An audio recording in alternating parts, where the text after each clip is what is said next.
Hi friends, మీరు చూస్తున్నారు చారీ స్టూట్స్. నా పేరు చందుచారి. ఫ్రెండ్స్, ఈరోజు వీడియోలో మన ఇన్కమ్ ట్యాక్స్ రిటర్న్స్ ఒకవేళ ఫైల్ చేసి ఉంటే దానికి సంబంధించిన రీఫండ్ స్టేటస్ ఎలా తెలుసుకోవాలి అనే విషయం గురించి నేను మీకు పూర్తిగా వివరిస్తాను. అయితే దానికి ముందు నా ఛానల్ని మీరు ఫస్ట్ టైం చూస్తున్న వారైతే సబ్స్క్రైబ్ చేసుకోండి. అలాగే పక్కనే ఉన్న బెల్ ఐకాన్ మీద క్లిక్ చేసుకున్నట్లయితే నేను చేసే ప్రతి వీడియో మీరు మిస్ అవ్వకుండా చూడొచ్చండి. ఫ్రెండ్స్, ఈరోజు వీడియోలో మన refund status of pan number. అయితే పాన్ నంబర్ మన ఇన్కమ్ ట్యాక్స్కి లింక్ అయి ఉంటుంది కాబట్టి మనకు ఈ రీఫండ్ స్టేటస్ చెక్ చేసుకోవడానికి మనకు పాన్ నంబర్ ఉంటే చాలన్నమాట. సో క్షణాల్లో ట్యాక్స్ రీఫండ్ స్టేటస్ అనేది తెలుసుకోవచ్చు. ఇది చాలా ఈజీ ప్రాసెస్ అనమాట. సో దీనికి సంబంధించి ఆదాయ పన్ను రిటర్నుల దాఖలు గడువు ముగిసే సమయానికి ఈసారి 7 కోట్లకు పైగా రిటర్న్స్ ఫైల్ అయినాయి అన్నమాట.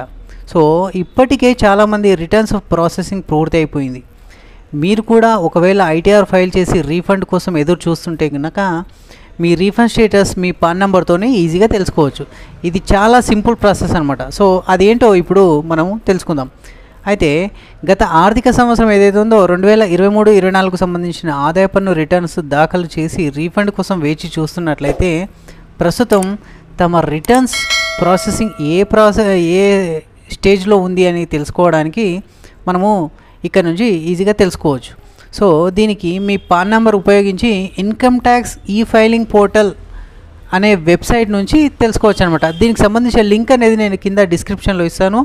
మీరు అక్కడి నుంచి కూడా డైరెక్ట్గా క్లిక్ చేసి మీరు అక్కడికి వెళ్ళిపోవచ్చు. సో ఇది మీరు మీ ఇంటి నుంచే ఆన్లైన్ ద్వారా ఈ ఫైలింగ్ పోర్టల్ సహా నేషనల్ సెక్యూరిటీస్ డిపాజిటరీ వెబ్సైట్ అనే దాంతో మనం ఎలా తెలుసుకోవచ్చో ఇప్పుడు నేను మీకు చూపెడతాను.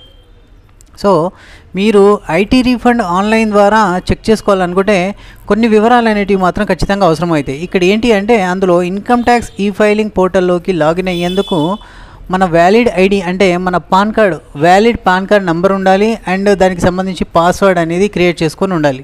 సో పాన్ కార్డ్ ఖచ్చితంగా ఆధార్ కార్డ్తో మాత్రం ఖచ్చితంగా లింక్ అయ్యి ఉండాలి. మీ ఐటీఆర్ ఫైలింగ్ అయిన తర్వాత అక్నాలెడ్జ్మెంట్ నెంబర్ అనేది ఉంటుంది. ఆ అక్నాలెడ్జ్మెంట్ అనే నెంబర్ అనేది మనకి ఇక్కడ ఖచ్చితంగా కావాల్సి ఉంటుంది. సో ముందుగా ఇన్కమ్ ట్యాక్స్ ఈ ఫైలింగ్ పోర్టల్లోకి మీ ఐడి పాస్వర్డ్ ద్వారా లాగిన్ అవ్వాల్సి ఉంటుంది. సో నేను ఇక్కడ లాగిన్ అవుతున్నాను, చూడండి. ఇలా లాగిన్ అయిన తర్వాత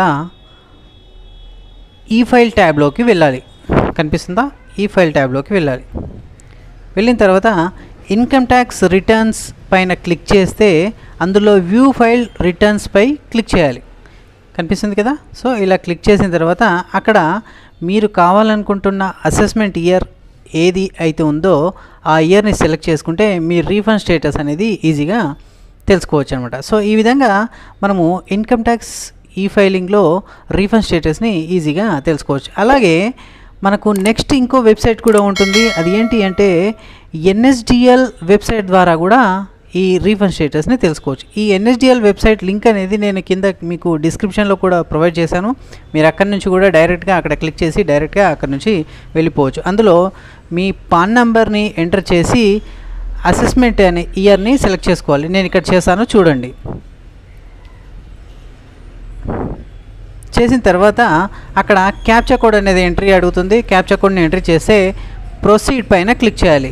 క్లిక్ చేస్తే అప్పుడు మీ రీఫండ్ స్టేటస్ వివరాలు అనేవి ఇక్కడ కనిపిస్తాయి అన్నమాట. సో ఈ విధంగా మనము ఇన్కమ్ ట్యాక్స్ రీఫండ్ స్టేటస్ని ఇలా 2 రకాల వెబ్సైట్ల నుంచి కూడా ఈజీగా తెలుసుకోవచ్చు. అయితే ట్యాక్స్ పేయర్లు ఒక ముఖ్యమైన విషయాన్ని మాత్రం గుర్తుపెట్టుకోవాలి. అది ఏంటి అంటే ఐటీ రిటర్న్స్ ఫైల్ చేసిన తర్వాత 30 రోజుల్లోగా దానిని వెరిఫై చేయాల్సి ఉంటుంది. ఒకవేళ చేయనట్లయితే అది ప్రాసెసింగ్కి వెళ్ళదు అనమాట. సో ఇలా వెరిఫై చేసిన రిటర్న్స్ని మాత్రమే ఐటీ శాఖ అనేది పరిగణలోకి తీసుకొని ప్రాసెసింగ్ చేస్తుంది. ప్రాసెసింగ్ చేసిన వారికి మాత్రమే రీఫండ్స్ అనేది జారీ చేస్తుంది అనమాట. ఇంకా ఒకవేళ మీరు వెరిఫై చేయనట్లయితే వెంటనే పూర్తి చేయడం చాలా మంచిది. సో ఈ విధంగా మనము రీఫండ్ స్టేటస్ని చాలా ఈజీగా తెలుసుకోవచ్చు. ఇందులో మీకు ఏమైనా డౌట్స్ ఉంటే నాకు కామెంట్ బాక్స్లో మెసేజ్ పెట్టండి. వీలైనంత వరకు రిప్లై ఇవ్వడానికి నేను ట్రై చేస్తాను.